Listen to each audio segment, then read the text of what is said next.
Good morning mga brads and sis dyan sa Middle East, Eastern Overseas Sector. Binabati ko kayo ng isang mainit na happy 56th anniversary.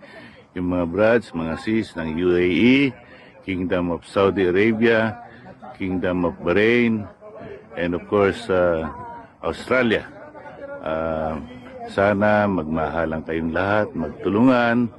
At siyempre, gaya ng palagi ko nang sinasabi, wag lang nating kakalimutan yung ating tenets and code of conduct.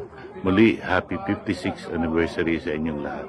Mabuhay. Binabati ko ng happy 56th anniversary dahil dumating naman po ang isang araw ng ating na isang mahalaga sa atin, ang October 4, na siyang nagsimula lahat at naging dahilan ang ating pagbibigkis, nagtutulungan, nagkakapit-bisig at nagmamahalan.